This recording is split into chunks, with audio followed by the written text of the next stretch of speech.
கர்த்தருக்கு மகிமை உண்டாகட்டும். நாம் ஆண்டவருடைய வசனத்தை எடுத்து நாம் தியானிப்போம். 2 ராஜாக்களின் புஸ்தகம் 20வது அதிகாரம், அதில் 1 6 வரை வாசிப்போம். 2 ராஜாக்கள் 20ஆம் அதிகாரம் வாசிங்க. அந்நாட்களில் எசேக்கியா வியாதிப்பட்டு மரணத்திற்கு ஏதுவாயிருந்தான். அப்பொழுது ஆமோத்தின் குமாரனாகிய ஏசாயா எனும் தீர்க்கதரிசி அவனிடத்தில் வந்து அவனை நோக்கி, நீர் உமது வீட்டு காரியத்தை ஒழுங்குபடுத்தும், நீர் பிழைக்க மாட்டீர், மரித்து போவீர் என்று கர்த்தர் சொல்லுகிறார் என்றான். அப்பொழுது எசேக்கியா தன் முகத்தை சுவர்புறமாக திருப்பிக் கொண்டு கர்த்தரை நோக்கி, ஆ கர்த்தாவே, நான் உமக்கு முன்பாக உண்மையும் மன உத்தமமாய் நடந்து உமது பார்வைக்கு நலமானதை செய்தேன் என்பதை நினைத்தருளும் என்று விண்ணப்பம் பண்ணினான். எசேக்கியா மிகவும் அழுதான். ஏசாயா பாதி முற்றத்தை விட்டு அப்புறம் போகிறதற்கு முன்னே கர்த்தருடைய வார்த்தை அவனுக்கு உண்டாகி அவர் சொன்னது, நீ திரும்பி போய் என் ஜனத்தின் அதிபதியாகிய எசேக்கியாவை நோக்கி, உன் தகப்பனாகிய தாவீதின் தேவனாய் இருக்கிற கர்த்தர் சொல்லுகிறது என்னவென்றால், உன் விண்ணப்பத்தை கேட்டேன், உன் கண்ணீரை கண்டேன். இதோ நான் உன்னை குணமாக்குவேன். 3ஆம் நாளிலே நீ கர்த்தருடைய ஆலயத்துக்கு போவாய். உன் நாட்களோட 15 வருஷங்களை கூட்டுவேன். உன்னையையும் இந்த நகரத்தையும் அசிரிய ராஜாவின் கைக்கு தப்புவித்து என் நிமித்தமும் என் தாசனாகிய தாவீதின் நிமித்தமும் இந்த நகரத்திற்கு ஆதரவாய் இருப்பேன் என்று சொல் என்றார். ஆமென். ஜெபம் பண்ணுவோம். நல்ல பிதாவே, இந்த வார்த்தைகளுக்காக ஸ்தோத்திரம். கர்த்தாவே, இது உம்முடைய வசனம், வானத்தை பூமியும் படைத்த தெய்வத்தினுடைய வார்த்தை. இந்த வார்த்தைகளுக்காக நன்றி நன்றி. கர்த்தருக்கு ஸ்தோத்திரம். இந்த வார்த்தை பகுதி முழுவதும் கர்த்தாவே உம்முடைய கரங்களுக்கு கொடுக்கிறோம். பரிசுத்த ஆவியானவரை நாங்கள் அழைக்கிறோம். ஆவியானவர் எங்களோடு இடைபடும்படி ஜெபிக்கிறோம், எங்களோடு பேசும்படி ஜெபிக்கிறோம். நீரே ஹல்லேலூயா சபையிலே ஆமே இந்த வார்த்தைகளை பேசுவீராக. ஆவியானவர், பரிசுத்த ஆவியானவர் கரத்தில் கொடுக்கிறோம். வந்திருக்கிற மக்களோடு கர்த்தர் பேசுவீராக. எல்லா மகிமையும் உமக்கு உண்டாகட்டும், இயேசு நாமத்திலே ஆமென். ஆமென். ஆண்டவருக்கு மகிமை உண்டாவதாக. இந்த இடத்திலே நான் வாசிக்கும் பொழுது ஸ்தோத்ரா, இந்த 1 6 வரை ஒரு 3 பகுதி இருக்கிறது. ஒரு பகுதி ஸ்தோத்ரா கடவுளுடைய ஒரு முடிவை நாம் வேதத்திலே வாசிக்கிறோம். கடவுளுடைய முடிவு ஸ்தோத்ரா. 2வதாக மனிதன் தன் வாழ்க்கையை வாழ்ந்ததை நினைத்து கடவுளிடம் அழுவது ஒரு 2வது ஒரு பகுதி. 3வது பகுதி தேவன் தன்னுடைய முடிவை மாற்றிக்கொள்ளுகிற ஒரு பகுதி. அவருடைய சித்தத்தை மாற்றிக்கொள்ளுகிற 3 பகுதி இருக்கிறது. ஹல்லேலூயா. ஆண்டவருக்கு மகிமை உண்டாகட்டும். ஸ்தோத்திரம். கடவுள் சொல்லுகிறார், 3வது நாளிலே நீ சுகமாகுவாய் என்று கடவுள் சொல்லுகிறார். ஹல்லேலூயா. கர்த்தருக்கு மகிமை உண்டாவதாக. ஆகவே கடவுள் இந்த இடத்திலே ஒரு ராஜா, எசேக்கியா ராஜா, எசேக்கியேல் தீர்க்கதரிசி அப்படின்னு ஒருவர் இருக்கிறார். இவர் ஒரு எசேக்கியா ராஜா. இஸ்ரவேல் தேசத்திலே ராஜாவாக வாழ்ந்த ஒரு மனிதன். இந்த எசேக்கியா ராஜா ஸ்தோத்ரா இந்த மரண காரியத்தை கடவுள் அவனிடத்திலே சொல்லும் பொழுது அவனுக்கு 39 வயது. அவனுக்கு குழந்தை கிடையாது. இந்த எசேக்கியா ராஜாவுக்கு ஆண்டவர் இப்படி பேசும் பொழுது குழந்தை கிடையாது.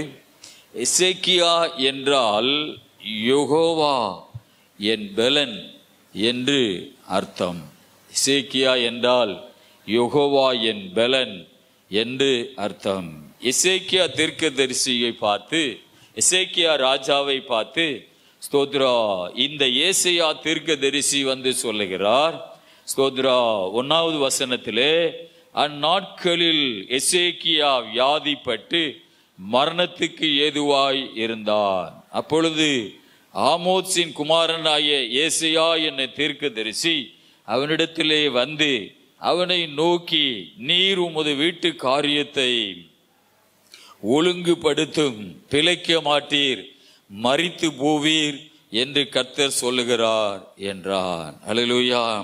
இது ஒரு பகுதி, இது கடவுளுடைய சித்தம். ஆமென். ஒரு முடிவு. அல்லேலூயா. இரண்டாவது ஒரு பகுதி இருக்கிறது. ஸ்தோத்ரா. அந்த எசேக்கியா ராஜா தன்னுடைய வாழ்க்கையை நடந்து வந்த வழி, வாழ்க்கையை நினைத்து கடவுளிடம் சொல்லி அழுவது இரண்டாவது பகுதி. மூணாவது ஒரு பகுதி, கடவுள் தன்னுடைய முடிவை மாற்றிக்கொள்கிறது, ஒரு மூணாவது பகுதி. ஹல்லேலூயா. கர்த்தருக்கு ஸ்தோத்திரம் உண்டாவதாக. இந்த எசேக்கியா ராஜா 39 வயதுல நீர் மரித்து போவீர், வீட்டு காரியங்களை ஒழுங்குபடுத்து, நீர் பிழைக்க மாட்டீர், மரித்து போவீர் என்று கர்த்தர் சொல்லுகிறார். ஆனால் இந்த எசேக்கியா ராஜாவுக்கு ஒரு வியாதி இருந்தது. அந்த வியாதி மரணத்துக்கு நேராக கொஞ்சம் கொஞ்சமாக ஆமென் கொண்டு போனது. அல்லேலூயா. கர்த்தருக்கு ஸ்தோத்திரம் உண்டாவதாக. ஆமென். ஆண்டவருக்கு மகிமை உண்டாகட்டும். அல்லேலூயா. ஆகவே தேவ பிள்ளைகளே, இந்த எசேக்கியா ஆமென் ராஜா ஸ்தோத்ரா அவனுடைய வாழ்க்கையின் முடிவை கர்த்தர் குறித்து விட்டார். அவனுடைய வாழ்க்கையின் முடிவை தேவன் குறித்து விட்டு ஒரு தீர்க்கதரிசி, ஏசாயா தீர்க்கதரிசி இடத்திலே வந்து ஆமென் இந்த கதையை, இந்த காரியத்தை, அவனுடைய மரண காரியத்தை சொல்லுகிறார். அல்லேலூயா. அவனுக்கு குழந்தை கிடையாது. ஸ்தோத்ரா. 39 வயதிலே மரிக்க போகிறாய் என்று கர்த்தர் சொல்லுகிறார் என்று சொல்லுகிறார். அல்லேலூயா. ஆனா இந்த எசேக்கியா ராஜா ஒரு நல்ல மனிதன். அல்லேலூயா. ஆண்டவருக்கு உண்மையா வாழ்ந்த ஒரு மனிதன். கர்த்தருக்கு ஸ்தோத்திரம். கொஞ்சம் யோசித்து பாருங்க. ஆண்டவருக்கு பிரியமா வாழ்ந்த மனிதன், கடவுளுக்கு உண்மையா வாழ்ந்தவன். ஆனால் அவனுக்கு ஏன் 39 வயதில் உன்னை நான் எடுத்துக்கொள்ள போகிறேன் என்று கடவுள் சொல்லுகிறார். அல்லேலூயா. கர்த்தருக்கு ஸ்தோத்திரம் உண்டாவதாக. பாருங்கள், இந்த எசேக்கியா ராஜா அவன் என்னென்னலாம் செய்திருக்கிறான் என்று நான் வேதத்திலே வாசிக்கும் பொழுது, அதனாலதான் அவன் சொல்லி இப்படி அழுகிறான். ஆண்டவரே, நான் உமக்கு உண்மையாய் வாழ்ந்தேன் அல்லவா, உத்தமமாய் வாழ்ந்தேன் அல்லவா, உமது பார்வைக்கு நலமானதை செய்தேன் என்பதை நினைத்தருளும் என்று விண்ணப்பம் பண்ணினான். எசேக்கியா மிகவும் அழுதான் என்று 3வது வசனத்திலே நான் வாசிக்கிறோம். கர்த்தருக்கு ஸ்தோத்திரம். அவன் என்னென்னலாம் ராஜாவாக இருந்து செய்தான் என்று நான் வேதத்திலே வாசிக்கும் பொழுது, ஸ்தோத்திரம், 2 நாளாகமம் 29 1 வாசிப்போம் 11 வரை. 2 நாளாகமம் 29 1 11 வரை. எசேக்கியா 25ஆம் வயதில் ராஜாவாகி 29 வருஷம் எருசலேமில் அரசாண்டான். சகரியாவின் குமாரனாகிய அவனுடைய தாயின் பெயர் அபியாள். அவன் தன் தகப்பனாகிய தாவீது செய்தபடியெல்லாம் கர்த்தரின் பார்வைக்கு செம்மையானதை செய்தான். அவன் தன் ராஜ்யபாரத்தின் 1ஆம் வருஷம் 1ஆம் மாதத்தில் கர்த்தருடைய ஆலயத்தின் கதவுகளை திறந்து அவைகளை பழுது பார்த்து, அல்லேலூயா. பாருங்க, முதல் ராஜாவாகி முதல் வருஷத்திலேயே அவன் செய்த வேலை என்னவென்றால், ஸ்தோத்திரா, கர்த்தருடைய ஆலயத்தின் கதவுகளை திறந்து அவைகளை பழுது பார்த்தார். அதனாலதான் சொல்லி அழுகிறா, நான் உமக்கு முன்பதாக உண்மையாய் வாழ்ந்து உத்தமமாய் வாழ்ந்து, ஸ்தோத்திரா, உமக்கு முன்பதாக நான் நல்லா நடந்தேன் அல்லவா. அல்லேலூயா. கதவுகளை திறந்து அவைகளை பழுது பார்த்து, வாசிங்க, ஆசாரியரையும் லேவியரையும் அழைத்து வந்து அவர்களை கிழக்கு வீதியிலே கூடி வரை செய்து அவர்களை நோக்கி, லேவியரே கேளுங்கள், நீங்கள் இப்போது உங்களை பரிசுத்தம் பண்ணிக்கொண்டு உங்கள் பிதாக்களின் தேவனாகிய கர்த்தருடைய ஆலயத்தை பரிசுத்தம் பண்ணி அசுத்தமானதை பரிசுத்த ஸ்தலத்திலிருந்து வெளியே கொண்டு போங்கள். நம்முடைய பிதாக்கள் துரோகம் பண்ணி நம்முடைய தேவனாகிய கர்த்தரின் பார்வைக்கு பொல்லாப்பானதை செய்து அவரை விட்டு விலகி தங்கள் முகங்களை கர்த்தருடைய வாசஸ்தலத்தை விட்டு திருப்பி அதற்கு முதுகை காட்டினார்கள். அவர்கள் பரிசுத்த ஸ்தலத்தில் இஸ்ரவேலின் தேவனுக்கு சர்வாங்க தகன பலி செலுத்தாமலும் தூபம் காட்டாமலும் விளக்குகளை அணைத்து போட்டு மண்டபத்தின் கதவுகளையும் பூட்டி போட்டார்கள். ஆகையால் கர்த்தருடைய கடும் கோபம் யூதாவின் மேலும் எருசலேமின் மேலும் வந்து அவர் இவர்களை நீங்கள் உங்கள் கண்களினால் காண்கிறபடி துயரத்திற்கும் திகைப்புக்கும் பழிப்புக்கும் ஒப்பு கொடுத்தார். இதோ இதன் நிமித்தம் நம்முடைய பிதாக்கள் பட்டயத்தினால் விழுந்து நம்முடைய குமாரரும் நம்முடைய குமாரத்திகளும் நம்முடைய மனைவிகளும் சிறையிருப்பில் அகப்பட்டார்கள். இப்போதும் இஸ்ரவேலின் தேவனாகிய கர்த்தருடைய உக்கிர கோபம் நம்மை விட்டு திரும்பும்படி அவரோடே உடன்படிக்கை பண்ண என் மனதிலே நிர்ணயித்துக் கொண்டேன். இந்த எசேக்கியா ராஜா சொல்லுகிறார், என் மனதிலே நான் நிர்ணயித்துக் கொண்டிருக்கிறேன் அவரோடு உடன்படிக்கை பண்ண. அல்லேலூயா. என் குமாரரே, இப்பொழுது அசதியாயிராதீங்கள். யாரை பார்த்து சொல்லுகிறார்? லேவியர்களை பார்த்து, ஊழியக்காரர்களை பார்த்து, அல்லேலூயா, ஆசாரியர்களை பார்த்து, இஸ்ரவேல் மக்களை பார்த்து, அல்லேலூயா, அசதியாயிராதீங்கள். நீங்கள் கர்த்தருக்கு பணிவிடை செய்யும்படி அவருக்கு முன்பதாக நிற்கவும் அவருக்கு ஊழியம் செய்கிறவர்களும் தூவங்காட்டுவர்களுமாய் இருக்கவும் உங்களை அவர் தெரிந்து கொண்டார் என்றார்.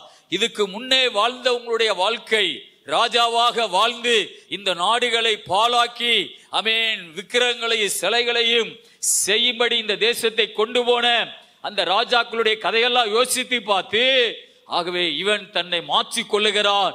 கர்த்தரோடு உடன்படிக்கை பண்ணி அவரோடு நடக்க, தேசத்தை பரிசுத்தம் பண்ண. அல்லேலூயா.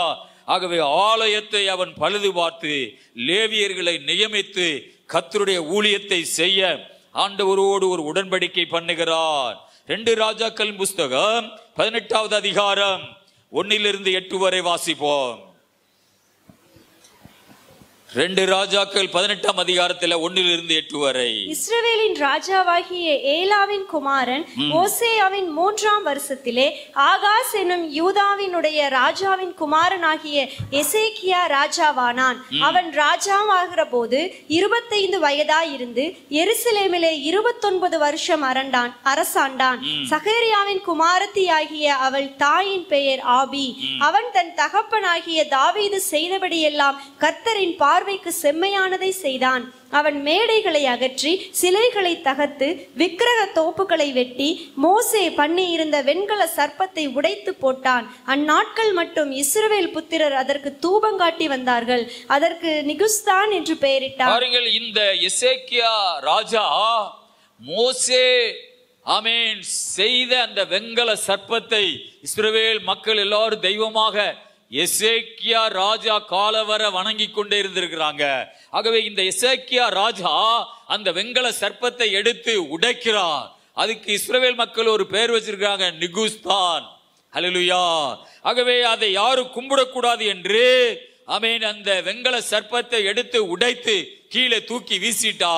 எவ்வளவு தைரியம் பத்திகளா அந்த எசேக்கியா ராஜாவுக்கு. ஏனென்றால் அவன் கர்த்தருக்கு உண்மையாய் வாழ்கிறவனாயிருந்தான். அல்லேலூயா. கர்த்தருக்கு ஸ்தோத்திரம். 5ஆம் வசனத்திலிருந்து வாசிங்க. அவன் இஸ்ரவேலின் தேவனாகிய கர்த்தரின் மேல் வைத்த நம்பிக்கையிலே அவனுக்கு பின்னும் அவனுக்கு முன்னும் இருந்த யூதாவின் ராஜாக்களில் எல்லாம் அவனை போல் ஒருவனும் இருந்தது. அவனை போல ஒருவனும் அப்படி இருந்ததே கிடையாதான். அவ்வளவு ஒரு மேன்மையான ஒரு ராஜாவாக, கர்த்தருக்கு பிரியமா வாழுகிறவனாக எசேக்கியா ராஜா இருந்தார். அவன் கர்த்தரை விட்டு பின்வாங்காமல் அவரை சார்ந்திருந்து கர்த்தர் மோசேக்கு கற்பித்த அவருடைய கற்பனைகளை கைக்கொண்டு நடந்தான். ஆகையால் கர்த்தர் அவனோடு இருந்தார். அவன் போகிற இடமெங்கும் அவனுக்கு அனுகூலமாயிற்று. அவன் அசிரிய ராஜாவை சேவிக்காமல் அவன் அதிகாரத்தை தள்ளிவிட்டான். அவன் பெலிஸ்தியரை காசா மட்டும் அதன் எல்லைகள் பரியந்தமும் காவலால் காக்கிற கோபுரங்கள் தொடங்கி அரணான நகரங்கள் பரியந்தமும் முறியடித்தான். பாருங்கள், இந்த ஸ்தோத்திரம் எசேக்கியா ராஜா அந்த நாட்களிலே ஜனங்கள் அசிரிய ராஜாவை சேவித்து வந்தார்கள், பயந்து கப்பங்கட்டி வந்தார்கள். அதையெல்லாம் இவன் உடைத்து போட்டான். ஏன்? கர்த்தர் என்னோடு கூட இருக்கிறார். அல்லேலூயா. பாருங்கள், பெலிஸ்தரை காசா மட்டும் துரத்தி நாட்டு மக்களை பாதுகாக்கிறவனாக இந்த எசேக்கியா ராஜா அந்த நாட்களிலே ஒரு பெரிய மனிதனாக, கர்த்தருக்கு உண்மையா வாழுகிற ஒரு மனிதனாக அவன் இருந்தார். அல்லேலூயா. 7 சொல்லுகிறது, ஆகையால் கர்த்தர் அவனோடு இருந்தார். அவன் போகிற இடமெங்கும் அவனுக்கு அனுகூலமாயிற்று. கர்த்தர் அவனோடு கூட இருந்தார். அவன் போகிற இடமெல்லாம் அவனுக்கு அனுகூலமாயிற்று. கர்த்தர் ஒரு மனுஷனோடு கூட இருந்தா அவன் போகிற இடமெல்லாம் அனுகூலமாகும். கொஞ்சம் நீங்க யோசிக்கணும், இப்படிப்பட்ட மனிதனை கடவுள் 39 வயதுல அல்லேலூயா ஸ்தோத்திரா எடுக்கிறேன் என்று சொல்லுகிறார். அல்லேலூயா, ஆண்டவருக்கு மகிமை உண்டாவதாக. அவன் கொஞ்ச வயதுல எடுக்கிறேன் என்று சொல்லுகிறார். கர்த்தருக்கு ஸ்தோத்திரம் உண்டாவதாக. அல்லேலூயா. ஆகவே இதுல ஒரு அர்த்தம் இருக்கிறது. அல்லேலூயா, கர்த்தருக்கு ஸ்தோத்திரம் உண்டாவதாக. எத்தனை வயதுல எடுக்கிறோன்னு சொல்றாரு? கூட்டி பாருங்க பாபா. அவன் ராஜாவாகிற போது 25 வயதா இருந்து எருசலேமிலே 29 வருஷம் அரசாண்டார். அப்படின்னு எத்தனை? 54 வருஷம். அல்லேலூயா, 54 வயது அவனை எடுக்கிறேன் என்று கடவுள் சொல்லும் போது 54 வயது. அல்லேலூயா, கர்த்தருக்கு ஸ்தோத்திரம். அப்பா அவனுக்கு குழந்தை கிடையாது. ஸ்தோத்திரா. ஆகவே ஒரு நல்ல மனிதன், ஒரு தேவனோடு நடக்கிற ஒரு மனிதன், இவ்வளவு மேன்மையான காரியங்களை செய்த ஒரு மனிதனை கடவுள் உன்னை நான் எடுத்துக்கொள்ள போகிறேன் என்று சொல்லுகிறார். ஆனால் அதிலே ஒரு அர்த்தம் இருக்கிறது. அல்லேலூயா, அதில் தேவ சித்தம் இருக்கிறது. கர்த்தருக்கு ஸ்தோத்திரம் உண்டாவதாக. அல்லேலூயா, ஸ்தோத்திரம். 2 நாளாகமம் 30ஆம் அதிகாரம் 1 ஸ்தோத்திரா 27 வரை வாசிக்கும் பொழுது அவன் ஒரு பாஸ்கா பண்டிகையை அனுசரிக்கிறான். அல்லேலூயா. அதில் எழுதப்பட்டிருக்கிறது, சாலமோனுக்கு அடுத்து இந்த மாதிரி ஒரு பெரிய பண்டிகையை எந்த ராஜாவும் அனுசரித்தது இல்லை. 2 நாளாகமம் 30ஆம் அதிகாரத்துல 26, 27 வசனத்தை வாசிங்க. அப்படியே எருசலேமில் மகா சந்தோஷம் உண்டாயிருந்தது. தாவீதின் குமாரனாகிய சாலமோன் என்னும் இஸ்ரவேலினுடைய ராஜாவின் நாட்களில் முதற்கொண்டு இப்படி எருசலேமில் நடந்ததில்லை. லேவியரான ஆசாரியர்கள் எழுந்து நின்று ஜனத்தை ஆசீர்வதித்தார்கள். அவர்களுடைய சத்தம் கேட்கப்பட்டு அவர்களுடைய விண்ணப்பம் அவருடைய பரிசுத்த வாசஸ்தலமாகிய பரலோகத்தில் வந்து எட்டினது. பாருங்கள், பரலோகத்தில் எட்டினது. அல்லேலூயா. அவ்வளவு பெரிய ஒரு பெரிய பண்டிகை. சாலமோனுக்கு அடுத்து எந்த ராஜாவும் செய்யாத ஒரு நல்ல காரியத்தை இந்த எசேக்கியா ராஜா செய்தார். அல்லேலூயா, கர்த்தருக்கு ஸ்தோத்திரம் உண்டாவதாக. அது மாத்திரமல்ல, 2 ராஜாக்கள் 19ஆம் அதிகாரம் 34, 35 வாசிப்போ. 2 ராஜாக்கள் 19, 34, 35. என் நிமித்தமும் என் தாசனாகிய தாவீதின் நிமித்தமும் நான் இந்த நரகத்தை இரட்சிக்கும்படிக்கு இதற்கு ஆதரவாய் இருப்பேன் என்பதை கர்த்தர் உரைக்கிறார் என்று சொல்லி அனுப்பினான். அன்று ராத்திரியில் சம்பவித்தது என்னவென்றால், கர்த்தருடைய தூதன் புறப்பட்டு ஆசாரியரின் பாளையத்தில் 1,90,000 பேரை சங்கரித்தான். அதிகாலமே எழுந்திருக்கும் போது இதோ அவர்கள் எல்லாரும் செத்த பிணங்களாய் கிடந்தார்கள். அப்பொழுது அசீரிய ராஜாவாகிய சனகெரிபேத் பிரயாணப்பட்டு திரும்பி போய் நினிவேயில் இருந்து விட்டான். அவன் தன் தேவனாகிய நிஸ்குரோத்தின் கோவிலிலே பணிந்து கொள்ளுகிற போது அவன் குமாரனாகிய பாருங்கள், இந்த இடத்துல நான் வாசிக்கும் போது ஸ்தோத்திரா, அசீரியா ராணுவம் இஸ்ரவேல் மக்களுக்கு விரோதமாக வந்த பொழுது ஸ்தோத்திரா ஆலயத்துல போய் இந்த ராஜாவுடைய லெட்டரை வைத்து அழுகிறான் எசேக்கியா ராஜா. ஸ்தோத்திரா, அல்லேலூயா. இங்கே ஒரு செல்வி அம்மா வந்திருக்காங்களா? எங்கே இருக்காங்க? பின்னாடியா? முடிஞ்ச பின்னாடி சாட்சி கூட்டிடுவாங்க. மறந்துட்டேன் நான். பாருங்கள், இந்த எசேக்கியா ராஜா அவன் எழுதின அந்த ராஜா எழுதின லெட்டரை கொண்டு போய் ஆலயத்தில் அழுகிறான். ஸ்தோத்திரா, எப்படி அழுகிறான்? அந்த ராஜாவுடைய லெட்டர்ல என்ன இருக்குது? உலகத்தில் இருக்கிற எல்லா நாடுகளையும் நாங்க பிடிச்சிட்டு வர்றோம், அவங்களுடைய சிலைகளை எல்லாம் உடைச்சுக்கிட்டு வர்றோம் அப்படின்னு அழுகும் பொழுது ஸ்தோத்திரா இந்த எசேக்கியா ராஜா போய் ஆண்டவர்கிட்ட சொல்லுகிறான், அவைகள் எல்லாம் தெய்வங்கள் அல்ல, ஆனால் நீர் மாத்திரமே தெய்வம். 2 ராஜாக்கள் 19ஆம் அதிகாரத்துல 14 வாசிங்க.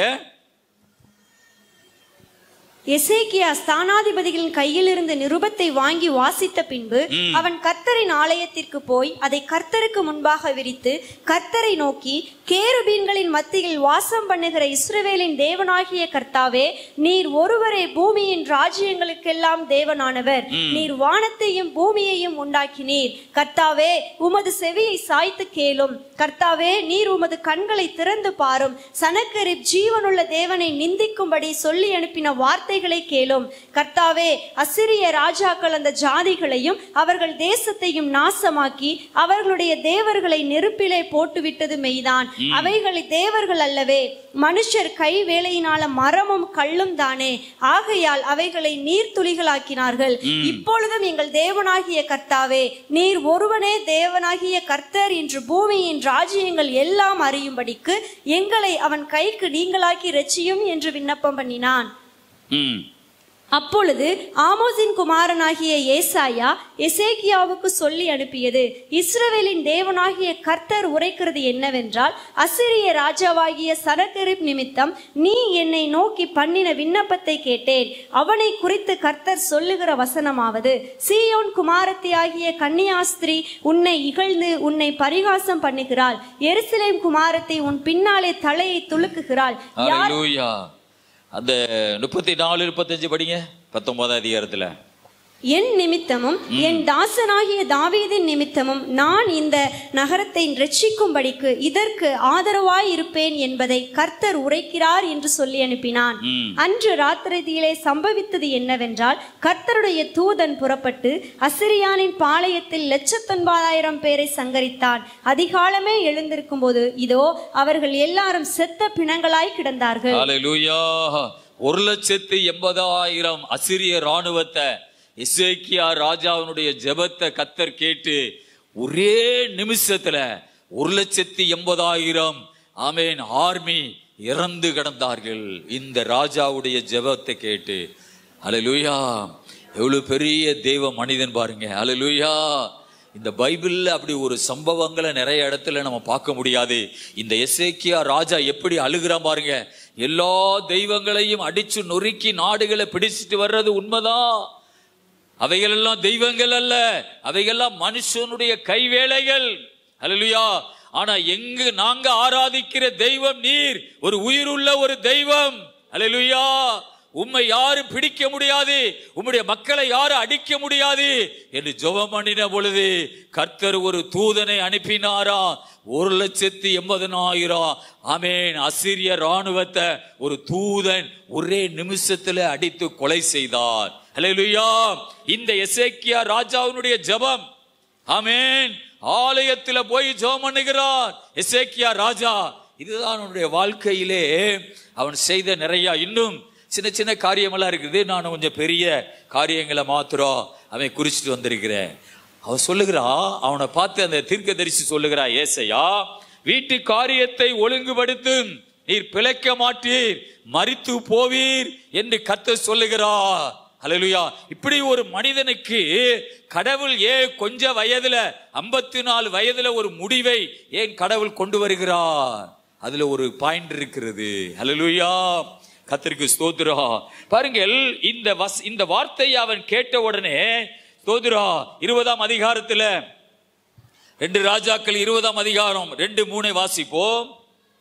அப்பொழுது எசேக்கியா தன் முகத்தை சுவர்புறமாக திருப்பிக் கொண்டு கர்த்தரை நோக்கி, ஆ கர்த்தாவே, நான் உமக்கு முன்பாக உண்மையும் மன உத்தமமாய் நடந்து உமது பார்வைக்கு நலமானதை செய்தேன் என்பதை நினைத்தருளும் என்று விண்ணப்பம் பண்ணினான்.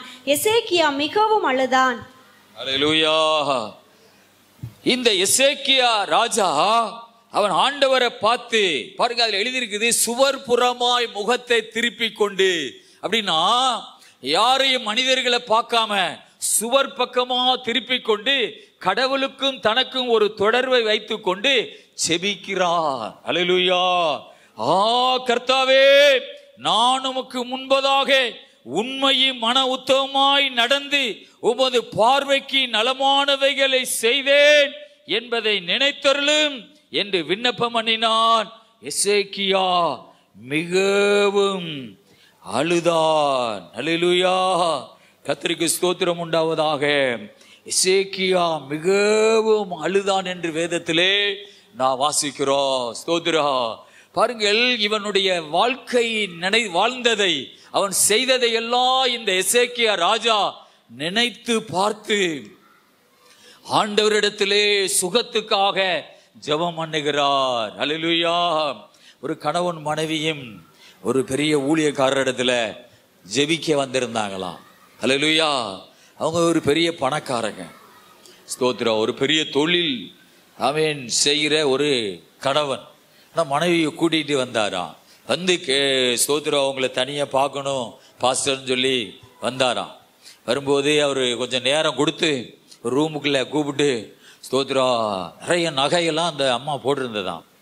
அப்போ பேசிக்கிட்டு இருந்துட்டு, என்ன அவங்க நீங்கள் எதுக்காக வந்தீங்க அப்படின்னு கேட்கும்போது அவர் சொன்னாரா, என் மனைவிக்கு கேன்சர் வியாதி இப்போ தான் தொடங்கி இருக்கிறது, நாங்கள் டாக்டர்கிட்ட செக் பண்ணோம். ஸ்தோத்திரம், நாங்கள் இந்த மாதிரி ஒரு சபையில் இருக்கிறோம் அப்படின்னு சொன்னாங்களாம். ஆனால் அவங்க ஒரு பெரிய பணக்காரங்க. அல்லேலூயா. அப்போ அவங்க பேசுகிறத பார்த்தா நல்ல பக்தியானவங்க மாதிரி இவருக்கு தெரிஞ்சது. ஆனால் அவர் கண்ணை மூடி கொஞ்சம் ஆண்டவர்கிட்ட கேட்ட பொழுது ஆண்டவர் சொன்னாரா, அவங்கள்ட்ட நீ கேளு, நீங்கள் கடவுளுக்காக நீங்கள் என்ன செய்தீங்க சபையில் அப்படின்னு நீ கேட்டுப்பாரு என்று சொன்னாராம். அப்போ நீங்கள் சபையில் எவ்வளோ காலமாக இருக்கிறீன்னு கேட்டாராம். இத்தனை வருஷமாக நாங்கள் சபையில் இருக்கிறோம் அப்படின்னு ஒரு வருஷங்களை அவங்க சொன்னாங்களா. அல்லேலூயா. அப்போ இவர் இந்த ஊழியக்காரர் கேட்டாரா, சரி சபையில் இருக்கிறீங்க, நீங்கள் கடவுளுக்காக நீங்கள் என்ன செய்கிறீங்க, சபையில் நீங்கள் கர்த்தருக்காக என்ன ஊழியங்களை நீங்கள் செய்கிறீங்க அப்படின்னு கேட்டாங்க. இந்த ஊழியக்காரர் கேட்டிருக்கிறார். அல்லேலூயா. ஸ்தோத்திரா. ஊழியத்துக்கு உதவி செய்கிறீங்களா? அல்லேலூயா. இல்லைனா சபையில் நடக்கிற வேலைகளுக்கு பண உதவி செய்வீங்களா? இல்லைனா ஊழியக்காரருடைய குடும்பங்களுக்கு ஏதாவது உதவி செய்வீங்களா? இல்லைனா சபையினுடைய ஊழியங்களுக்கு நீங்கள் பண உதவி செய்வீங்களா? அப்படிலாம் நிறைய கேள்விகள் கேட்டாரா. அந்த அம்மா அவங்க அந்த பிரதர் அவங்க அந்த கணவன் சொன்னாரா, அப்படிலாம் நாங்கள் எதுவுமே நாங்கள் செய்கிறது இல்லை பாஸ்டர், நாங்கள் ஆராதனைக்கு போவோம், ஒரு காணிக்கை போட்டுட்டு நாங்கள் வந்துடுவோம் அப்படின்னு அவங்க சொன்னாங்களாம். அல்லேலூயா. ஸ்தோத்ரா. அப்போ ஆண்டவர் சொல்றாரா, இவங்களுக்காக நீ ஜெபம் பண்ணணும்னா இவங்க ஏதாவது ஒரு பொருத்தனை எடுத்தா அப்படி ஜெபம் பண்ணும்போது நான் உங்களுக்கு சுகத்தை கொடுப்பேன் அப்படின்னு கடவுள் சொல்றாரா. ஒரு பொருத்தனை. ஆமென். என்ன பொருத்தனைனா, நான் ஊழியத்துக்கு மாசம் ஒரு 50,000 ரூபாய் கொடுத்து தாங்குவேன். ஆனா பெரிய பணக்காரங்க. அல்லேலூயா. ஸ்தோத்திரா. ஊழியத்துக்கு நான் மாசம் இவ்வளவு நான் சபைக்குன்னு நான் காணிக்க கொடுப்பேன் அப்படிலாம் நீ ஏதாவது ஒரு பொருத்தனை அவங்க வாயிலிருந்து வருதா அப்படின்னு நீ கேட்டு பாரு. ஆமென். அல்லேலூயா. கர்த்தருக்கு ஸ்தோத்திரா. அப்படி கேட்கும் பொழுது அவங்க அந்த அந்த கூட்டிட்டு வந்த கணவன் சொல்லுகிறாரா, நீ சொல்லுவேன் எங்க சபை ஊழியக்காரருக்கு நான் மாசம் இந்த மாதிரி ஊழியத்துக்கு கொடுப்பேன், சபைக்கு கொடுப்பேன், பில்டிங் வேலைகளுக்கு கொடுப்பேன், ஏதாவது நீ சொல்லுமா அப்படின்னு கணவன் சொல்லுகிறாரா. நிறைய நகையெல்லாம் போட்டிருக்காளாம். ஆனா அந்த அம்மா சொல்லுதான், அப்படிலாம் நான் கொடுக்கறதுன்னு சொல்லி எனக்கு தேவையே கிடையாதுன்னு சொல்லி. அல்லேலூயா. அப்படியெல்லாம் ஊழியத்துக்குன்னு சொல்லி கொடுக்கறதுக்குன்னு சொல்லி எனக்கு தேவை கிடையாது. அல்லேலூயா. ஸ்தோத்ரா. இவங்க நிலைமை என்னன்னா, எவ்வளவு காசு இருந்தாலும் கடவுளுக்குன்னு ஒன்றும் கொடுக்கறது கிடையாது. அல்லேலூயா. ஸ்தோத்ரா. ஆக கடவுள் சொல்லுகிறாரா, அப்படி பொருத்தனை பண்ணி அதை வச்சு ஜெபம் பண்ணா கூட நான் உங்களுக்கு சுகத்தை கொடுப்பேன்னு சொல்றாரா. ஆனா அந்த அம்மா சொல்லுதா, கணவன் சொல்றாரா, அப்படி ஏதாவது ஒரு பொருத்தனை எடுமா அப்படின்னு சொன்னா, அப்படிலாம் நான் கொடுக்கணும்னு எனக்கு பொருத்தனையே கிடையாது, எனக்கு தேவையே கிடையாது அப்படின்னு. என்ன அர்த்தம்? கேன்சரோட செத்தாலும் சாவேனை தவிர ஊழியத்துக்கு ஒன்றும் கொடுக்கவும் மாட்டேன், கொடுக்கிறவங்களை கொடுக்கவும் விட மாட்டேன். அல்லேலூயா. சில பேர் அப்படி சபையில் இருக்கிறாங்க, கொடுக்கவும் மாட்டாங்க, கொடுக்கிறவங்கள கொடுக்கவும் விட மாட்டாங்க. அல்லேலூயா. பாஸ்டர்கிட்ட என்ன காசு கொடுத்தீங்க, பாஸ்டர்கிட்ட மனைவிட்ட எது காசு கொடுக்குறீங்க, ஆமென் அப்படின்னு அதை போய் தடுப்பாங்க. அல்லேலூயா. அது எவ்வளவு பெரிய அழிவை கொண்டு வரும் தெரியுமா? அல்லேலூயா. ஒரு ஊழியக்காரன் கையில, ஊழியக்கார மனைவி கையில யாராவது காணிக்க கொடுத்தாங்கன்னா அதை நினைச்சு சந்தோஷப்படும். அல்லேலூயா. பால் யாங்கிசோ சொல்றாரு, சபை கட்டட வேலைகளுக்கு கொடுக்கறதை விட ஒரு ஊழியக்காரனுடைய குடும்பத்துக்கு கொடுத்தாதான் உனக்கு ஒரு பெரிய ஆசீர்வாதம். பாலியாங்கிஸ் ஒரு செய்தியில சொல்றார், இதை கர்த்தரையே அவர் கேட்டாரா? அல்லேலூயா. உனக்கு ஏன் நிறைய கஷ்டம் வருது? அவன் ஊழியத்துக்கு கொடுப்பதும் இல்லை, கொடுக்கிறவங்களை நினைச்சு சந்தோஷப்படுகிறதும் இல்லை. அல்லேலூயா. ஏன்? மனசுல ஒரே எண்ணம், பாஸ்டர் கையில காசு போயிடக்கூடாது, பாஸ்டர் குடும்பம் ஏதாவது ஒரு செல்வமா வந்துடக்கூடாது, கூரை வீட்டில் தான் இருக்கணும், ஆமென், கஷ்டத்தான் படணும், அதை பார்த்து நான் சந்தோஷப்படும். அல்லேலூயா. அப்படிலாம் கொடுக்கணும்னு எனக்கு தேவையே கிடையாதுன்னு சொல்லிட்டான். இவருக்கு ரொம்ப துக்கமா போயிருச்சான். அல்லேலூயா, ஸ்தோத்ரா. அவ ஒரு சின்ன ஜெபம் பண்ணி, மனசார அல்ல, அந்த ஊழியக்காரர் ஒரு சின்ன ஜெபம் பண்ணி அவங்க திருப்திக்காக ஜெபம் பண்ணி அனுப்பிட்டாராம். அந்த அம்மா கொஞ்ச நாள் செத்து போயிருச்சான். பெரிய காசு உள்ளவங்க, ஆனா கடவுளுடைய சபையில தான் இருக்கிறாங்க. அல்லேலூயா. கடவுளுடைய ஊழியத்துக்கு ஏதாவது கொடுக்கிறதுக்கு அவங்களுக்கு மனசு கிடையாது, செத்தே போயிட்டாங்களாம். பாருங்கள், மனிதன், ஸ்தோத்ரா, கடவுள் என்ன சொல்றாரா? ஒரு பாயிண்ட் இருந்தா அதை வச்சு ஜெபம் பண்ணினா நான் சுகத்தை தருவேன்னு சொல்றாரா. ஒரு ஏதாவது ஒரு பொருத்தனை இப்ப எடுக்க சொல்லு, இனி வருகிற காலத்திலேயாவது நான் செய்வேன் சொல்லு அவள்கிட்ட, நான் சுகம் தருவேன்னு சொல்றாரா. அந்த ஊழியக்காரர் உலக பிரசித்தி பெற்ற ஊழியக்காரர். அல்லேலூயா. நிறைய பேருக்கு ஜெபம் பண்ணும்போது சுகமாகும். ஆமென். அப்படிலாம் எனக்கு தேவையே கிடையாதுன்னு சொல்லிட்டாலாம். அல்லேலூயா. பாருங்கள், இந்த எசேக்கியா ராஜா, அவனுக்கு நிறைய பாயிண்ட் இருக்கிறது ஜெபம் பண்ண. ஒரு அல்லேலூயா சொல்லுங்க. அல்லேலூயா. நிறைய பாயிண்ட் இருக்கிறது. நான் சொன்னதெல்லாம் ஒவ்வொரு பாயிண்ட். ஆமென். அதனாலதான் அவன் ஜெபம் பண்ணிக்கிறான், கர்த்தருக்கு மகிமை உண்டாவதாக. ஆ கர்த்தாவே, நான் உமக்கு முன்பதாக உண்மையும் மன உத்தமமாய் நடந்து உமது பார்வைக்கு நலமானவைகளை செய்தேன் என்பதை நினைத்தருளும் என்று விண்ணப்பம் பண்ணினான். அல்லேலூயா. பாருங்க, ஒரு வார்த்தை சொல்லுகிற பாருங்க, நான் செஞ்சத நீங்க நினைத்தருளும் என்று சொல்லுகிறார். அப்படின்னா கடவுள் மறந்துருவாரா? மறந்துருவாரா? அல்லேலூயா. நினைத்தருளும் சொல்ற வார்த்தையை பாருங்க, அந்நாளை கடவுள் நினைத்தருளினார். இப்போ இந்த எசேக்கியா ராஜா நினைத்தருளும் என்று சொல்லுகிறார். கடவுள் மறப்பதல்ல, ஆனா கடவுள் ஞாபகத்தில் கொண்டு வரணும். அல்லேலூயா. கடவுள் ஞாபகத்தில் கொண்டு வரணும். கடவுளுக்கு முன்ன அவைகளை வைக்கணும். நான் வாழ்ந்த வாழ்க்கை இப்படி ஆண்டவரே, நான் ஊழியத்துக்காகப்பட்ட கஷ்டம் இப்படி ஆண்டவரே, நான் சபைக்காக இப்படி கஷ்டப்பட்டிருக்கேன் ஆண்டவரே, நான் ஊழியக்கார குடும்பத்துக்கு இப்படி எல்லாம் நான் உதவி செய்திருக்கிறேன் ஆண்டவரே என்று கடவுள் முன்னே வைக்கணுமாம். அல்லேலூயா. கடவுள் முன்னே வைப்பதற்கு ஒன்றுமே இல்லைனா இந்த எசேக்கியா ராஜாவுக்கு 15 வருஷம் கிடைச்சிருக்காது. அல்லேலூயா. அந்த முன்னே வைக்கும் பொழுது, ஆமென், ஸ்தோத்திரம், ஆண்டவர் தன்னுடைய முடிவை மாற்றிக்கொண்டு தான் ஆகணும்.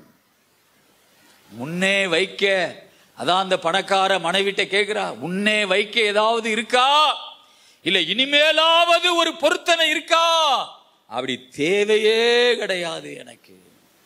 அல்லேலூயா, ஸ்தோத்திரா. ஆகவே இந்த எசேக்கியா ராஜா அவன் ஆண்டவர்கிட்ட சொல்லுகிறா, நான் உமக்கு முன்பதாக உண்மையும் மன உத்தமமாய் நடந்து உமது பார்வைக்கு நலமானதை செய்தேன் என்பதை நினைத்தருளும் என்று விண்ணப்பம் பண்ணினார். எசேக்கியா மிகவும் அழுதார். மரண பயத்தை நினைத்து அழுதான், மரணத்தை நினைத்து அழுதான். அல்லேலூயா. ஒரு ராஜா அவன் அழுகிறான். ஆமென். ஆண்களுக்கு நிறைய பேருக்கு அழுக வராது, பெண்களுக்கு திடீர்னு அழுக வரும். அல்லேலூயா. ஆனா எசேக்கியா ஒரு பெரிய ராஜா. ஆமென். எசேக்கியா மிகவும் அழுதான். அல்லேலூயா. ஆனா கடவுள் தன்னுடைய முடிவிலே, ஆமென், அவர் மாற்றமில்லாமல், ஆமென், 54 வயதுல நீ மரிக்க போகிறாய் என்பது கடவுளுடைய சித்தம். ஆமென். ஆனா கடவுளுக்கு முன்னாடி இதையெல்லாம் சொல்லுகிறான். அல்லேலூயா. நான் இப்படி வாழ்ந்தேன், இப்படி எல்லாம் நான் உமக்காக செய்தேன், ஆலயத்தை பழுது பார்த்தேன், ஆமே ஊழியக்காரர்களை நிறுத்தி ஆமே உம்மை ஆராதிக்க வைத்த ஸ்தோத்திரம். தேசத்தையே சுத்திகரிப்பு பண்ணின, சிலைகளை எல்லாம் உடைச்சு போட்ட, சர்ப்பத்தை உடைச்சு போட்ட, இப்படி எல்லாம் சொல்லும் பொழுது கடவுள் தன்னுடைய சித்தத்தை மாற்றித்தான் ஆக வேண்டும். ஹல்லேலூயா, கர்த்தருக்கு ஸ்தோத்திரம் உண்டாவதாக. எசேக்கியா மிகவும் அழுதார். அழுகிறவர்கள் பாக்கியவான்கள் என்று பைபிளில் சொல்லப்பட்டிருக்கிறது. அழுது ஜெபிக்கிற ஒரு பழக்கம் எல்லாருக்கும் இருக்கணும். அவன் இருதயம் கரடு முரடா போயிட்டு அழுக வராது. ஹல்லேலூயா, இருதயம் எப்போது கடவுளை நோக்கி அழுகிறது மாதிரியே வைத்து கொள்ளணும். ஹல்லேலூயா, நீங்க உண்மையா வாழத்தான் ஆண்டவரிடத்திலே அழுகிற ஒரு இருதயம் உண்மையாகவே வரும். ஹல்லேலூயா, கரடு முரடா நீங்க போக போக உங்களுக்கு அழுக வராது. இரக்க குணம் உங்களை விட்டு விலகிறோம், அன்பு உங்களை விட்டு விலகிறோம். அதனாலதான் அழுகிறவர்கள் பாக்கியவான்கள் என்று ஆண்டவர் சொல்லுகிறார். ஹல்லேலூயா, கர்த்தருக்கு ஸ்தோத்திரம். பாருங்கள், ஆகார் ஆதியாகம புஸ்தகம் 21ஆம் அதிகாரத்தில் 15 20 வரை வாசிப்போம். ஆதியாகம 21 15 20 வரை. துருத்தியில் இருந்த தண்ணீர் செலவழிந்த பின்பு அவள் பிள்ளையை ஒரு செடியின் கீழே விட்டு, பிள்ளை சாகிறதை நான் பார்க்க மாட்டேன் என்று எதிராக அம்பு பாயும் தூரத்திலே போய் உட்கார்ந்து சத்தமிட்டு அழுதாள். தேவன் பிள்ளையின் சத்தத்தை கேட்டார். தேவதூதன் வானத்திலிருந்து ஆகாரை கூப்பிட்டு, ஆகாரே, உனக்கு என்ன சம்பவித்தது? பயப்படாதே, பிள்ளை இருக்கும் இடத்திலே தேவன் அவன் சத்தத்தை கேட்டார். நீ எழுந்து பிள்ளையை எடுத்து அவனை உன் கையினால் பிடித்து கொண்டு போ, அவனை பெரிய ஜாதியாக்குவேன் என்றார். பாருங்கள், இந்த இடத்துல வாசிக்கும் பொழுது ஆகார் சத்தமிட்டு அழுதாள். பிள்ளை ஆமென் இஸ்மவேல் தண்ணி இல்லாமல் சாக போகிறார். ஆகார் சத்தமிட்டு அழுதாள். ஆகாருக்கு யாரும் கிடையாது, ஆகாருக்கு எந்த ஒரு துணையும் கிடையாது. ஆமென், ஆண்டவருடைய ஆமென் அந்த சமூகத்தில் இருந்து வனாந்தரத்தில் சத்தமிட்டு அழுகிறாள். வேதம் சொல்லுகிறது, ஆகார் சத்தமிட்டு அழுதால் பிள்ளை சாகிறத என்னால் பார்க்க முடியாது என்று ஆகார் சத்தமிட்டு அழுதால் கர்த்தர் அந்த சத்தத்தை கேட்டார். ஹல்லேலூயா. ஆகவே தேவ பிள்ளைகளே, ஆமென், எந்த ஒரு பிள்ளைகள் அழுகிறவர்களாக, கடவுள் சமூகத்திலே அழுகிறவர்களாக, அழுது ஜெபிக்கிறவர்களாக இருப்பார்கள் என்றால் அவர்களுக்கு உடனே ஆண்டவர் இறங்குவார். ஹல்லேலூயா. இப்படி நன்மையா எசேக்கியா ராஜா மாதிரி நன்மை செய்து கடவுளுக்கு முன்னாடி உத்தமமா வாழ்ந்து அப்படி வாழும் பொழுதுதான் அழுக வரும். ஹல்லேலூயா. ஆகவே ஸ்தோத்திரம், ஆகார் அழுகிறாள். சாராளுக்கு அழுக வராது, ஆபிரகாமுக்கு அழுக வராது. அவங்கனாலதான் ஆகார் பாதிக்கப்பட்டிருக்கிறாள். பாதிக்கப்பட்ட ஆகாருக்கு அழுக வருகிறது. ஹல்லேலூயா. அப்ப நம்ம எந்த இடத்துல இருக்கணும்? நம்ம யாரு நமக்கு விரோதமாக தீங்கு செய்தாலும் அதை சகித்து கொண்டு போகும்பொழுதுதான் நமக்கு அழுக வரும். ஆமென். இடையூறு செய்கிறவர்களாக இருந்த அழுக வராது, மற்றவர்களுக்கு துன்பத்தை கொடுக்கிறவர்களாக இருந்த அழுக வராது. ஆகார போல ஆமென் சாரால் கடினமாய் நடத்தினால் ஆகார் ஆபிரகாம் ஒரு துருத்தி தண்ணிய தோல்ல வைத்து போ என்று அனுப்பினான். அதை சகிக்கும் பொழுதுதான் அழுக வரும். ஹல்லேலூயா. கர்த்தர் அங்கே இறங்கி வருகிறார். உன் சந்ததியை நான் ஒரு பெரிய சந்ததியா ஆசீர்வதிப்பேன், அவனோடு கூட நான் இருப்பேன், அவனை கையை பிடிச்சிட்டு நீ போ என்று ஆண்டவர் ஆகாரை பார்த்து சொல்லுகிறார். ஹல்லேலூயா. ஆமென். எசேக்கியா மிகவும் அழுதா. ஸ்தோத்திரா. ஏசாயா பாதி முற்றத்தை விட்டு அப்புறம் போகிறதுக்கு முன்னே கர்த்தருடைய வார்த்தை அவனுக்கு உண்டாகி அவர் சொன்னது. பாருங்க, ஆண்டவர் என்பவர் உயிருள்ள ஒரு தெய்வம். உள்ள இருக்கிற வீட்டுல வாசல்ல தட்டி எசேக்கியா ராஜாவை பார்த்து சொல்லிட்டு வெளியே இருக்கிற வாசல் சுத்தி அடப்பிற்கு மத்தியில அந்த வாசலுக்கிட்ட வரும்போது கடவுளுடைய வார்த்தை வானத்திலிருந்து வருகிறது. ஹல்லேலூயா. அப்பொழுது ஏசாயா பாதி முற்றத்தை விட்டு அப்புறம் போகிறதற்கு முன்னே கர்த்தருடைய வார்த்தை அவனுக்கு உண்டாகி அவர் சொன்னது, வாசிங்க. நீ திரும்பி போய் என் ஜனத்தின் அதிபதியாகிய எசேக்கியாவை நோக்கி, உன் தகப்பனாகிய தாவீதின் தேவனாய் இருக்கிற கர்த்தர் சொல்லுகிறது என்னவென்றால், உன் விண்ணப்பத்தை கேட்டேன், உன் கண்ணீரை கண்டேன், இதோ நான் உன்னை குணமாக்குவேன், 3ஆம் நாளிலே நீ கர்த்தருடைய ஆலயத்துக்கு போவாய். அங்கே ஆண்டவர் ஒரு 3 வார்த்தைகளை கடவுள் அந்த இடத்திலே சொல்லுகிறார். அல்லேலூயா. 3 காரியங்களை நாம் முதல்ல சொன்னோம். இங்கே கடவுள் 3 வார்த்தை சொல்லுகிறார். அதே நேரத்திலே 3வது நாளிலே நீ கோயிலுக்கு போவாய், ஆலயத்துக்கு போவாய் என்று ஆண்டவர் சொல்லுகிறார். அல்லேலூயா. பாருங்கள், இந்த 5 வாசிக்கும் பொழுது, நீ திரும்பி போய் என் ஜனத்தின் அதிபதியாகிய எசேக்கியாவை நோக்கி உன் தகப்பனாகிய தாவீதின் தேவனாயிருக்கிற கர்த்தர் சொல்லுகிறது என்னவென்றால், இந்த எசேக்கியா ராஜா தன்னுடைய தகப்பன் கர்த்தருடைய வழியிலே நடந்த ஒரு மனிதன் அல்ல. ஆனா அவனுடைய பாட்டன் தாவீது கர்த்தருடைய வழியிலே நடந்தவன். எசேக்கியா யாரை ஆமென் பின்பற்றி யாருடைய வாழ்க்கையின்படி நடக்க தீர்மானித்தான் என்றால், தாவீது வாழ்க்கையை தன்னுடைய முன்னோடியாக எடுத்துக்கொண்டு வாழ்ந்த ஒரு மனிதன். அல்லேலூயா, ஸ்தோத்திரா. அதனால ஒரு வசனம் இருக்குது, தாவீது வழியிலே நடக்க தீர்மானம் பண்ணினான் என்று வேதத்திலே ஒரு வசனம் இருக்கிறது. அல்லேலூயா. அதனாலதான் ஆண்டவர் அவனை பார்த்து சொல்லுகிறார், உன் தகப்பனாகிய தாவீதின் தேவனாயிருக்கிற கர்த்தர் சொல்லுகிறது என்னவென்றால், உன் விண்ணப்பத்தை கேட்டேன், 1 உன் கண்ணீரை கண்டேன், 2 இதோ நான் உன்னை குணமாக்குவேன், 3. அல்லேலூயா. 3 வசனத்தின் மூலமாக அவனோடு பேசுகிறார். இது 3 முக்கியமான ஒரு காரியம். அல்லேலூயா, கர்த்தருக்கு ஸ்தோத்திரம். ஆமென். உன் விண்ணப்பத்தை நான் கேட்டேன். ஆண்டவர் ஒரு உயிருள்ள ஒரு தெய்வம். மற்ற தெய்வம் எல்லாம் சொல்லுகிறவைகள் எல்லாம் காதிருந்து கேட்காது, கண்ணிருந்து பார்க்காது, மூக்கிருந்து முகராது, அல்லேலூயா, கால் இருக்கும் நடக்காது என்றுதான் பைபிள் சொல்லுகிறது.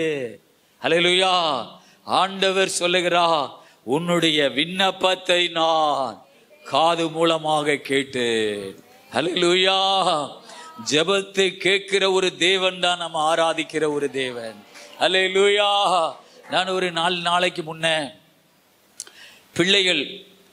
பிள்ளைகளை நினைச்சு கொஞ்சம் கவலைப்பட்டு இருந்தேன். அல்லேலூயா, ஸ்தோத்திரா. அவங்களுடைய காரியங்கள்லாம் எப்படி இருக்கும்னு சொல்லி, ஸ்தோத்திரா. அன்னைக்கு காலையில 4 மணிக்கு என்னை ஆண்டவர் எழுப்புகிறார். அந்த கவலைப்பட்டு படுக்கும்போது அல்லேலூயா ஒரு பாட்டு மூலமாக எழுப்புகிறார். அதினதின் காலத்தில் ஒவ்வொன்றையும் செய்பவரே. பாருங்க, இந்த பாட்டை கடவுள் கொடுத்து கடவுள் எழுப்புகிறார். அல்லேலூயா. நம்ம இருதயத்தில் உள்ள கவலையை கூட கடவுள் புரிந்து, மகனே அதனதின் காலத்துல அதனதின் காரியங்களை உனக்கு நான் நேர்த்தியாய் செய்வேன். அல்லேலூயா. கர்த்தருக்கு ஸ்தோத்திரம் உண்டாவதாக. நம்மளுடைய காசு கிடையாது, சொத்து கிடையாது, செல்வம் இல்ல, பேக்ரவுண்ட் இல்ல. அல்லேலூயா. எந்த ஒரு ஆமென் ஸ்தோத்திரா ஆமென் ஆமென் வாக்கு கொடுக்கிற மனிதர்கள் இல்ல. நம்மள நடுத்தருவில் விட்டுட்டு போறதுதான் நிறைய பேர் இருக்கிறாங்க. அப்படி இருந்தாலும் கடவுள் ஒருவர் இருக்கிறார். அல்லேலூயா. அவர் சொல்லுகிறார், அதினதின் காலத்தில் அதினதின் காரியங்களை நான் உனக்கு நேர்த்தியாய் உனக்காக நான் செய்வேன். ஒரு காலையில எந்திக்கும் பொழுது ஒரு தெய்வம் ஒருவர் இருக்கிறார். அல்லேலூயா. அவர் நமக்காக எல்லாவற்றையும் செய்ய ஆமென் அவர் எழும்பி வருவார். அல்லேலூயா. இந்த உலகத்துல அவன் அந்த தெய்வத்தை நம்பினவன் தைரியமா இருப்பான். அந்த தெய்வத்தை நம்பினவன் மகிழ்ச்சியா இருப்பான். அந்த தெய்வத்தை நம்பினவன் சந்தோஷமா இருப்பான். ஒரு அல்லேலூயா சொல்லுமா? அல்லேலூயா. அவர் மேல் நம்பிக்கை வைக்கிற மனிதன் பாக்கியவான் என்று வேதம் சொல்லுகிறது. அல்லேலூயா. கர்த்தருக்கு ஸ்தோத்திரம். வேதம் சொல்லுகிறது, உன் விண்ணப்பத்தை நான் கேட்டேன், உன் கண்ணீரை நான் கண்டேன். கண்ணீர் வடித்து ஜெபிக்கணும். அல்லேலூயா. உன் கண்ணீரை நான் கண்டேன். அல்லேலூயா. கண்ணீர் விட்டு அழுது ஜெபிக்கணும். கர்த்தருக்கு ஸ்தோத்திரம். ஆமென். சில பேருடைய வாழ்க்கை கஷ்டமா இருக்கும், ஆனா அழுது ஜெபிக்க மாட்டாங்க. சில பேர் வாழ்க்கை துன்பத்துல போகும். ஆமென். ஒரு உணர்வில்லாதவர்களாக அப்படியே சபையில இருப்பாங்க. அல்லேலூயா. ஆமென். பாடுகள், கண்ணீர், கவலை, கஷ்டத்தின் வழியே போவாங்க, ஆனா கண்ணீர் வடித்து ஜெபிக்க மாட்டாங்க. ஆண்டவருடைய வசனம் சொல்லுகிறது, உன் கண்ணீரை நான் கண்டேன், இதோ நான் உன்னை குணமாக்குவேன். வியாதி ஆமென் வந்தது உண்மைதான், சாக போறது உண்மைதான். ஸ்தோத்திரா, அல்லேலூயா. வீட்டு காரியத்தை ஒழுங்குபடுத்தும், பிழைக்க மாட்டீர், மரித்து போவீர். மூணுமே மரணத்தை தான் குறிக்கிறது. இப்போ அதே வியாதிய கடவுள் சொல்லுகிறார், நான் உன்னை குணமாக்குவேன். அல்லேலூயா, ஆமென். ஸ்தோத்திரா. எவ்வளவு வியாதி வந்தாலும் கர்த்தருக்காக நீ எதையாவது செய்ய அதை சொல்லி நீ அழுது ஜெபம் பண்ணினா உனக்காக கர்த்தர் தன்னுடைய சித்தத்தை மாற்றுவார். அல்லேலூயா. தன்னுடைய முடிவை மாற்றிக் கொள்ளுவார். அல்லேலூயா. கர்த்தருக்கு மகிமை உண்டாவதாக. அந்த பணக்கார அந்த சகோதரி மாதிரி அது தேவையே கிடையாது அப்படின்னு சொல்லிட்டா கடவுள் உனக்கு எதுவுமே செய்ய மாட்டார். அல்லேலூயா. நிறைய பாயிண்ட் உனக்கு இருக்கணும். ஆமென். கர்த்தருக்கு ஸ்தோத்திரம். இந்த சபை கட்டும் போது இந்த பக்கத்துல இருக்கிற சபை அக்கா மடத்துல இருந்தது. அல்லேலூயா. ஸ்தோத்திரம். நானே மண்டப கேம்ப்ல நிலம் 25 சென்ட் நானே தான் வாங்கினேன், வேற யாரும் காமே கொடுக்கல. ஆமென். நானே வாங்கும்படி கர்த்தர் செய்தா. அங்கே இருக்கிற 60 அடி நீளத்துல 20 அடி அகலத்துல ஒரு காங்கிரீட் பில்டிங் நானே தான் கட்டினேன், வேற யாரும் உதவி செய்யல. அதெல்லாம் என்னன்னு தெரியுமா? அவன் என் மனைவிக்கு அந்த போட்ட நகை. அல்லேலூயா. அதெல்லாம் செலவழித்து அதுலதான். அல்லேலூயா. கர்த்தருக்கு ஸ்தோத்திரம். அதை கொடுத்துட்டு வரும்போது என்னுடைய ஜெபத்தோட்ட பாட்டு புக்கும் என்னுடைய பைபிளை மட்டும் கடவுள் அப்படிதான் சொன்னாரு. அதை ரெண்டையும் எடுத்துக்கிட்டு சாவியை கொண்டு போய் கொடுத்துட்டு நானும் இங்க உட்கார்ந்துருக்கிற சிங்கிய சகோதரர் 2 பேரும் போய் அந்த பாஸ்டரை பார்த்து இந்த சாவியை கையில கொடுத்துட்டு இப்படிதான் கடவுள் சொன்னாரு, கொடுத்துட்டு வந்துருன்னு சொன்னாரு. அல்லேலூயா.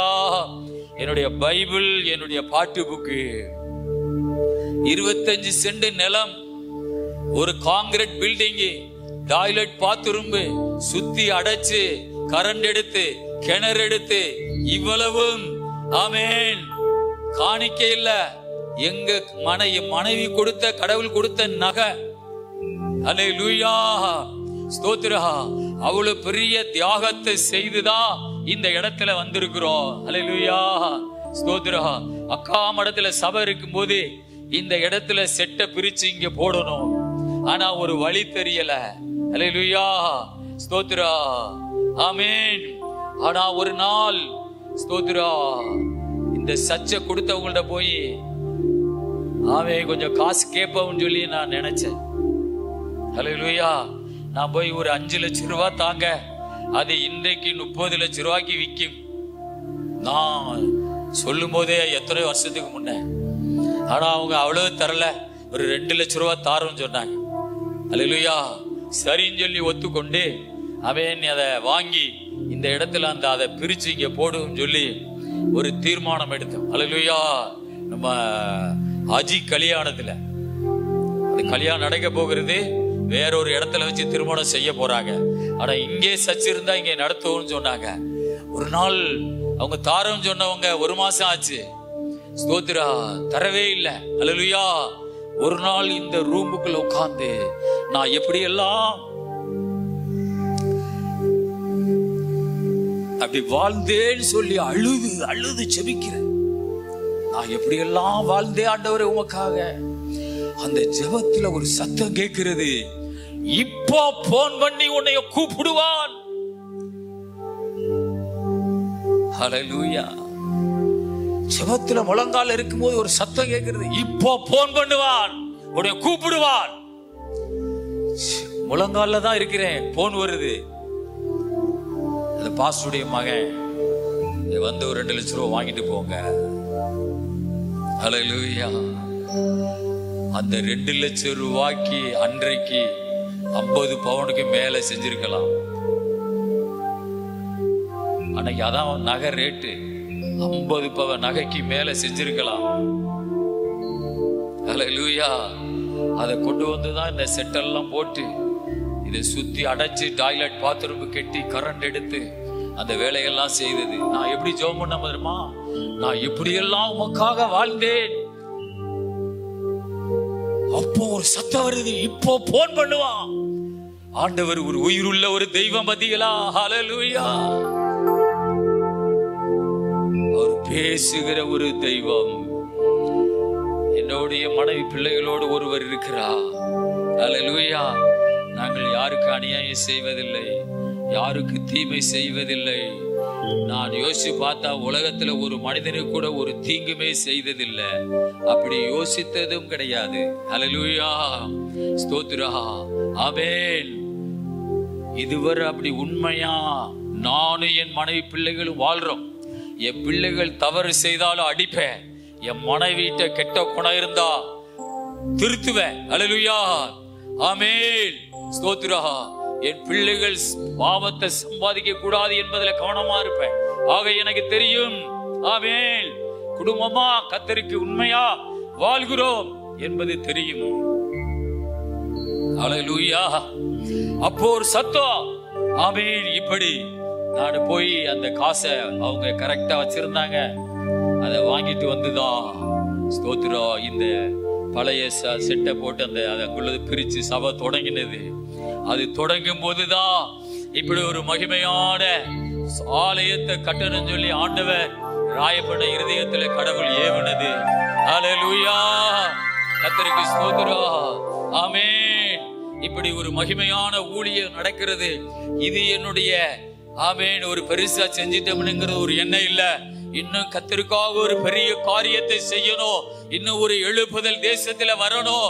ஆகவே நான் சொல்ல போற கருத்தனா, நான் உமக்காக எப்படி எல்லாம் வாழ்ந்தேன், இப்போ அவன் கூப்பிடுவான் மாறி அப்படின்னு ஒரு சத்தம். ஹல்லேலூயா. உங்கள்ட்ட என்ன இருக்கிறது சொல்லி ஜெபிக்கிறது இருக்கு. எசேக்கியா ராஜாவை போல உங்கள்ட்ட பாயிண்ட் இருக்குதா? ஹல்லேலூயா.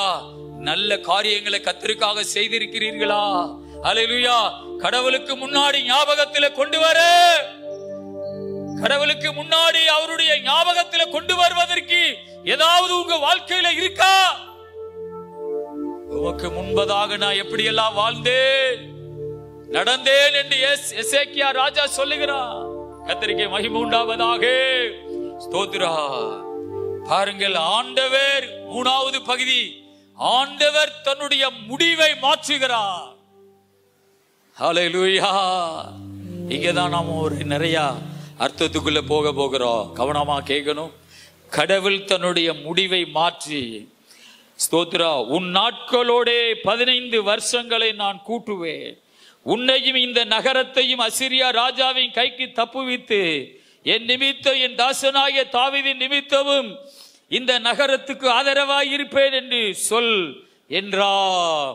ஆண்டவர் தன்னுடைய முடிவை மாற்றி அவனுக்கு சுகத்தை கொடுத்து 15 வருஷத்தை கர்த்தர் எசேக்கியா ராஜாவுக்கு கூட்டி கொடுக்கிறார். இப்போ ஒரு சம்பவம் நடக்க போகிறது. ஹல்லேலூயா. கர்த்தருக்கு ஸ்தோத்திரம் உண்டாவதாக. எசேக்கியா ராஜாவுக்கு 15 வருஷத்தை கூட்டி கொடுக்கிறார் கடவுள். கடவுள் அவனுக்கு சுகத்தை கொடுத்து விட்டார். ஹல்லேலூயா. கடவுள் அவனுக்கு சுகத்தை கொடுத்த பின்னாடி 2 ராஜாக்களின் புஸ்தகம் 20ஆம் அதிகாரம் 12 வாசிங்க. அக்காலத்திலே பாலத்தானின் குமாரனாகிய பெரோக்தாக்ஸ் பலத்தான் என்னும் பாபிலோனின் ராஜா எசேக்கியா வியாதிப்பட்டிருக்கிறதை கேட்டு அவனிடத்திற்கு நிருபங்களையும் வெகுமானத்தையும் அனுப்பினான். எசேக்கியா அவர்களை அங்கீகரித்து பின்பு அவர்களுக்கு தன் பொக்கிஷ சாலை அனைத்தையும், வெள்ளியையும் பொன்னையும் கந்த வர்க்கங்களையும் நல்ல பரிமள தைலத்தையும் தன் ஆயுத சாலை அனைத்தையும் தன் பொக்கிஷ சாலைகளில் உள்ள எல்லாவற்றையும் காண்பித்தான். தன் அரண்மனையிலும் தன் ராஜ்யத்தில் எங்கும் எசேக்கியா அவர்களுக்கு காண்பியாத பொருள் ஒன்றும் இல்லை. அப்பொழுது ஏசாயா தீர்க்கதரிசி எசேக்கியா ராஜாவினிடத்தில் வந்து, அந்த மனுஷர் என்ன சொன்னார்கள், எங்கே இருந்து உம்மிடத்தில் வந்தார்கள் என்று கேட்டான்.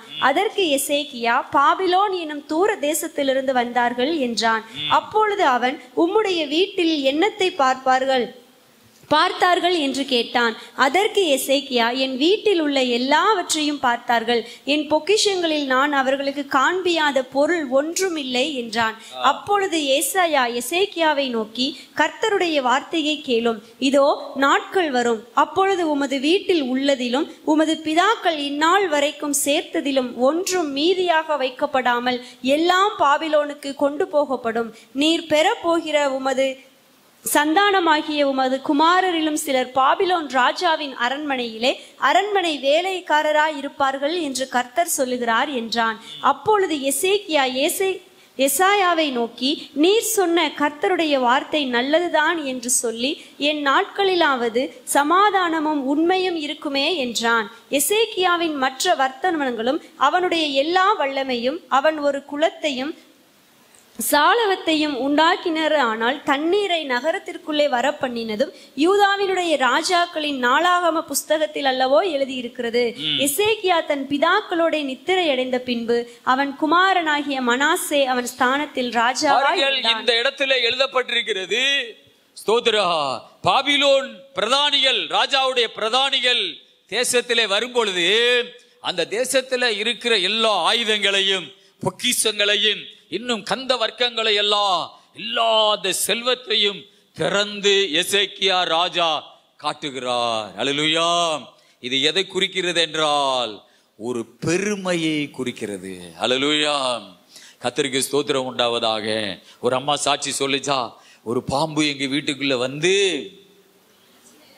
பிரிட்ஜ் மேல ஏறி, வாஷிங் மிஷின் மேல ஏறி, டிவி மேல ஏறி, 50,000 ரூபாய்க்கு பெட்டு வாங்கிட்டு வந்தேன், அந்த பெட்டு மேல ஏறி பாம்பு.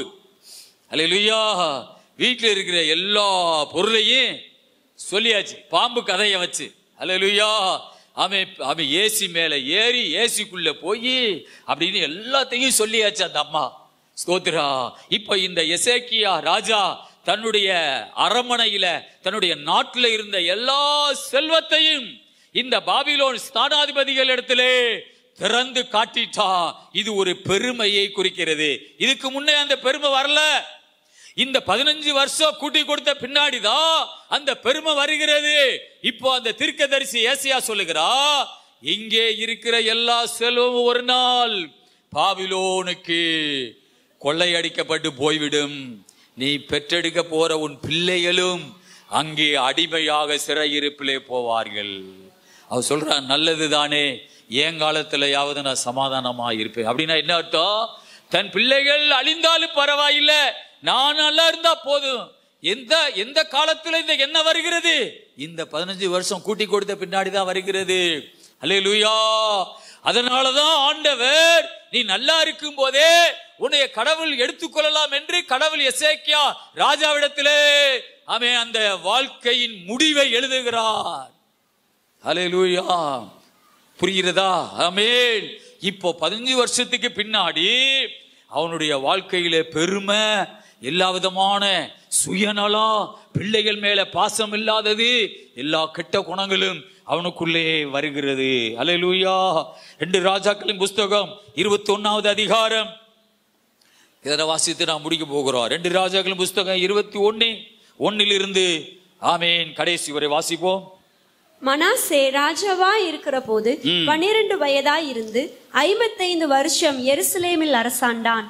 அவன் தாயின் பெயர் எப்சிபால். கர்த்தர் இஸ்ரவேல் புத்திரருக்கு முன்பாக துரத்தின ஜாதிகளுடைய அருவருப்புகளின்படியே அவன் கர்த்தரின் பார்வைக்கு பொல்லாப்பானதை செய்து தன் தகப்பனாகிய எசேக்கியா இடித்து போட்ட மேடைகளை திரும்பவும் கட்டி பாகாலுக்கு பலிபீடங்களை எடுப்பித்து இஸ்ரவேலின் ராஜாவாகிய ஆகாப் செய்தது போல விக்கிரக தோப்பை உண்டாக்கி வானத்தின் சேனைகளையெல்லாம் பணிந்து கொண்டு அவைகளை சேவித்தான்.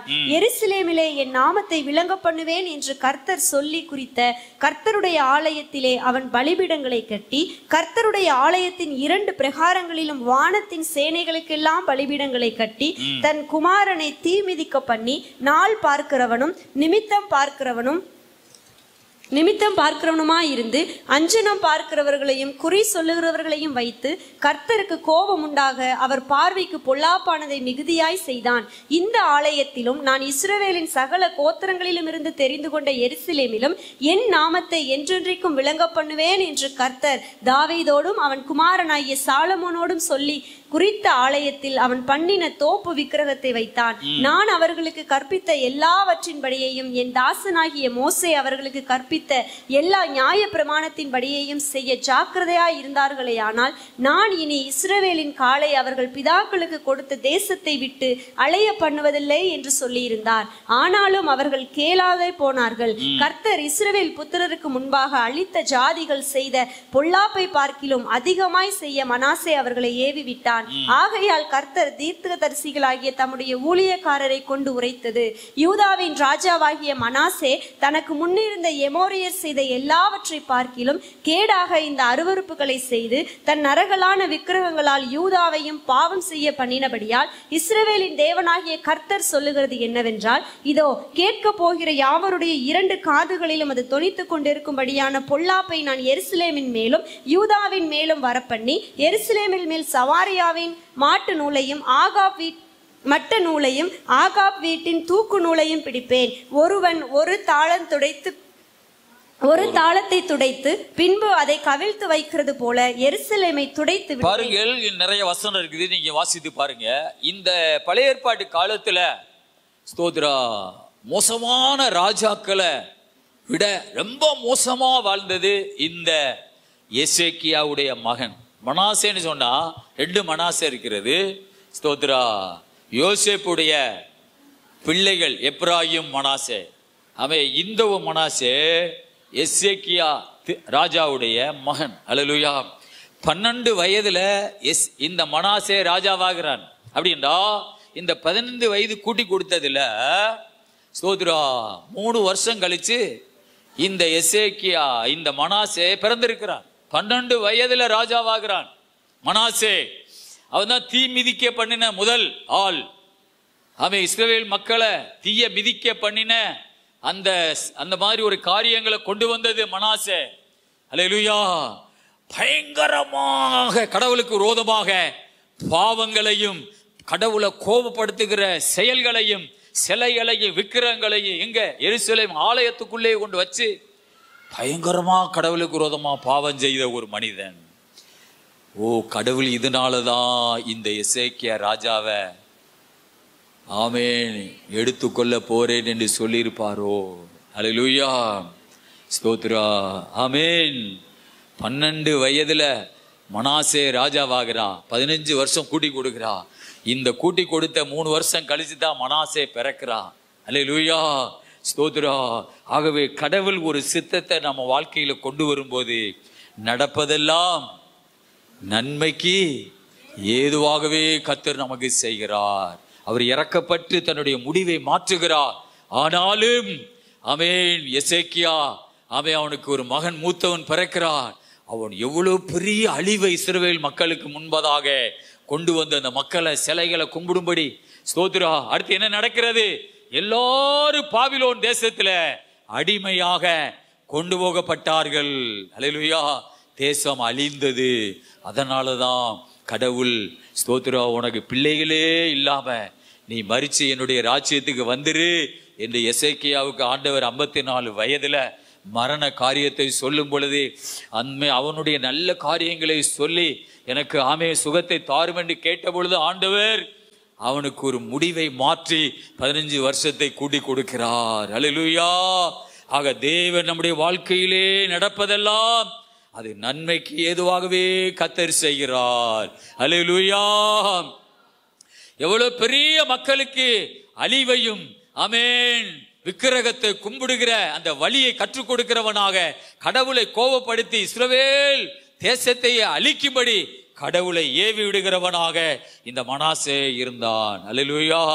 ஆண்டவருக்கு மகிமை உண்டாவதாக. ஆக தேவ பிள்ளைகளே, நம்முடைய ஆண்டவர் நல்லவர். சொல்லுவோம் பாபா, கர்த்தர் நல்லவர். அல்லேலூயா. ஆமென். ஆண்டவர் ஸ்தோத்திரா. ஆமென். 3 காரியங்களை ஆமென் நான் வாசித்தது போல ஆமென் நான் வாசித்த 3 காரியம் 3 ஆமென் விண்ணப்பத்துல அவன் உன் விண்ணப்பத்தை கேட்டேன், உன் கண்ணீரை கண்டே, உன்னை நான் குணமாக்குவேன். 3 வார்த்தை. 3 நாளிலே நீ சுகமாகி நீ ஆலயத்துக்கு போவாய். அந்த ஒரு வார்த்தையை வதிகளா, 3ஆம் நாளில் சுகமாகி நீ கர்த்தருடைய ஆலயத்துக்கு போவாய். நல்ல ஒரு பக்தியான மனிதன், உண்மையான ஒரு மனிதன் எசேக்கியா. அதனாலதான் ஆண்டவர் நீ ஆலயத்துக்கு போவாய் என்று சொல்லுகிறார். ஆலயத்தை தேடுகிறவனாக இருந்தான். அல்லேலூயா, கர்த்தருக்கு ஸ்தோத்திரம். ஆக தேவ பிள்ளைகளே, அவன் ஒரு நல்லவனாக இருந்தாலும் 54 வயதுல மரணத்தை சொல்லுகிறார். அதை அவன் எசேக்கியா கண்ணீரை அவன் கண்டு ஆண்டவர் மாற்றுகிறார். மாற்றின பின்பு அவனுடைய குடும்பம், முழு குடும்பம் அழிவதற்கு ஏதுவாக, அவனுக்குள்ளேயே பெருமைகள், அவனுக்குள்ளேயே சுயநல வருவதற்கு ஏதுவாக மாறிவிட்டது. ஆக இதிலே ஒன்று புரிகிறது, தேவன் நம்முடைய வாழ்க்கையிலே நாமே செய்வதெல்லாம் நன்மைக்கு ஏதுவாகவே செய்கிறார். ஹல்லேலூயா. எல்லாரும் முழங்கால் படிக்கிறோமா? ஹல்லேலூயா.